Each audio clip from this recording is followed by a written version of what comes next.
बिस्मिल्लाहिर्रहमानिर्रहीम। Summer goat farm पालिया की तरफ से आज हम बात करेंगे गोट फार्मिंग के लिए बकरियों को चराना ज़रूरी है या नहीं।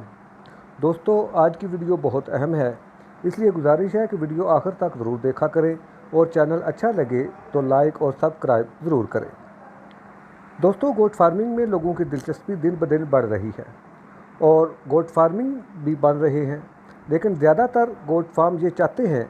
कि फैक्ट्री की तरह चार दीवारी के अंदर ही 24 घंटे काम किया जाए और जानवर या गोट को बाहर खुली जगह ना निकालना पड़े। क्या इस तरह करके गोट फार्मिंग कामयाबी से की जा सकती है? दुनिया में गोट फार्मिंग 3 तरीक़ों से की जाती है: इंटेंसिव, सेमी इंटेंसिव और स्टॉल फेड, यानी मुकम्मल तौर पर चराई पर रखकर जानवर पालना, या सेमी इंटेंसिव के जानवर को फार्म पर भी चारा और वंडा मुहैया करना और बाहर चराई भी कराना। और तीसरा तरीका स्टॉल फेड का है कि यानी कि जानवरों को मुकम्मल तौर पर फार्म के अंदर ही मुकम्मल खुराक और सहूलियात फराहम करना। हमारा मौजू है कि क्या जानवर चराई करना ज़रूरी है। आप दोस्त इस बात का फ़ैसला खुद कर लेंगे कि क्या गोट को चराई कराना ज़रूरी है या नहीं,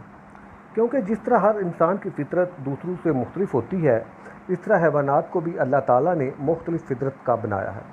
लाइफ स्टॉक में कामयाबी के लिए ज़रूरी है कि जानवर की नेचर को समझा जाए कि वो किस तरह के माहौल खुराक में खुश रह सकता है और किस तरह की आदत रखता है। गोट की अगर बात की जाए तो बकरी की ये आदत है या उसकी ये नेचर है कि उसको एक जगह कैद करके नहीं रखा जा सकता, क्योंकि गोट ब्राउज़र है, यानी ढूंढ कर तलाश करके खुराक खाने वाला। बकरी में तजस्सुस बहुत पाया जाता है और बकरी बुनियादी तौर पर लालची जानवर है। अगर इस बात को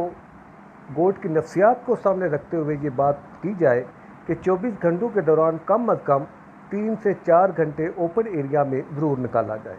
ताकि बकरी नफ्सियाती तौर पर पुरसुकून हो सके। हमारा मौजू बकरी के लिए चराई ज़रूरी है या नहीं, तो बकरी के लिए चराई के दौरान पेट भरना ज़रूरी है, चहल कदमी करना ज़रूरी है कि बकरी कुदरती माहौल से लुत्फ़ अंदोज़ हो, चार दीवारी की कैद से आज़ाद हो। इसके बरक्स जो बकरे फैटिंग किए जाते हैं, फरबा किए जाते हैं, उनके लिए चराई ज़रूरी नहीं है, क्योंकि वो जितना चलेंगे उतना ही वज़न कम करेंगे और फैटिंग प्रोजेक्ट के तहत बकरों को शेड के अंदर ही खुला छोड़ा जाता है। तो दोस्तों, तो ये बात बिल्कुल वाज़ेह है कि अगर हम कामयाब गोट फार्मिंग करना चाहते हैं और गांव देहात से ताल्लुक़ है, तो हमें ऐसी जगह बनानी होगी, चाहे वो कुदरती हो या मसनूई, कि हम वहां जानवरों को 3 से 4 घंटे के लिए खुला छोड़ दें ताकि वहां पर वो जानवर आसानी के साथ घूम फिर सके। अगर हम जानवरों को शेड पे ही सारा इंतज़ाम करेंगे तो खुराक के अखराजात जो हैं वो बहुत ज़्यादा बढ़ जाएंगे। इसलिए सेमी इंटेंसिव, यानी कि जानवरों को फार्म के अंदर भी ज़रूरत के मुताबिक चारा मुहैया करना और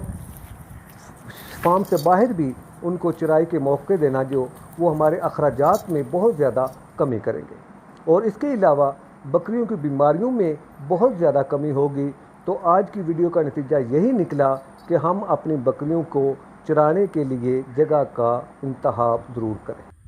खुले माहौल में जहाँ पर जानवरों की बीमारियाँ कम होती हैं, वहाँ पर कुदरती तौर पर डिवर्मिंग भी हो जाती है, क्योंकि जड़ी बूटियाँ ऐसी पाई जाती हैं कि जो मौसम के मुताबिक अपनी तासीर रखती हैं। जबकि इसके बरअक्स जब हम दवाइयाँ इस्तेमाल करते हैं, मिल्गान प्लस या ड्रेंच या जो दूसरी दवाई इस्तेमाल थंडर वगैरह करते हैं, तो वो बुनियादी तौर पर जहर होती हैं, जो कि जानवरों के जिस्म को उल्टा पलटा करके उसके अंदर कीड़ों को ख़त्म करती हैं। तो इसलिए दोस्तों, आज की वीडियो का नतीजा यही निकला कि हमें भी चाहिए कि हम